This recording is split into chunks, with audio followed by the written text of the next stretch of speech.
আছে আমার সাথে, ও আগে খারাপ কাজ করতো, সবকিছু জানার পরও বাইরে ভাই গরম গরম খবর, আলম হাসানের 3 নাম্বার বউ মুক্তাকে ডিভোর্স দিতে চাইতেছে আলম হাসান।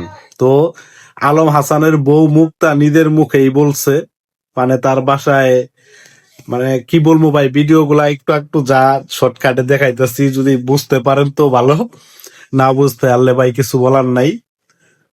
তো ভাই যাই কিছু করুক না কেন ভাই, শর্মিলাই আলম হাসানের লেগে ঠিক ছিল। তবে মুক্তা কেমন মাইয়া বা কি করছে না করছে ভাই, 1 মাসের ভিতরে যে মাইয়া ডিভোর্স চাইতেছে বা কইতাছে আমি থাকবো না, এইটা করে ওই এইটা করে, ভাই আমার মনে হয় না যে এখানে আলম হাসানের কোনো দোষ আছে। আমি যেটুক জানি যে আলম হাসান হয়তো বিয়ে আগে একটা করছিল, পরে শর্মিলারে বিয়ে করছিল, শর্মিলা চলে গেছে।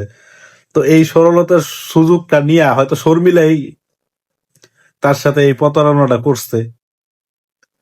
তো ভাই যাই হোক, কথায় আছে না, যার বিয়া তার খবর নাই, পাড়াবর্ষীর ঘুম নাই। তো আলম হাসান এত বড় একজন কন্টেন্ট ক্রিয়েটর, ফেসবুকে নিয়মিত ভিডিও আপলোড করে, সে বিয়ে করতেছে, মানে 3-4টা করে বিয়ে করতেছে না কি করতেছে, ডিভোর্স দিতেছে।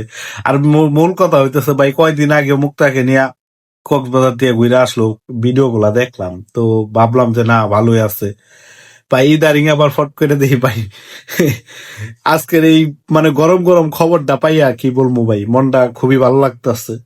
হয়তো শর্মিলার মনটা আর কি উতাল উতাল পাতাল হইতেছে বর্তমানে।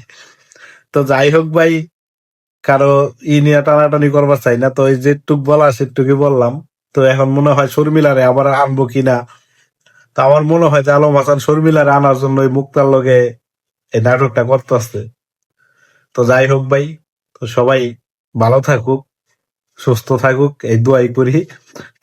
আমিও চাই আলম হাসান আবার নতুন করে ঘর সংসার করুক, বা যেটারে পাইছে এটারে ধরে রাখুক, মুক্তার লগে সংসার করুক, মানে যাই করুক না কেন, আমি চাই যেমন বর্তমানে যেটা আছে এটারে ধরে রাখুক।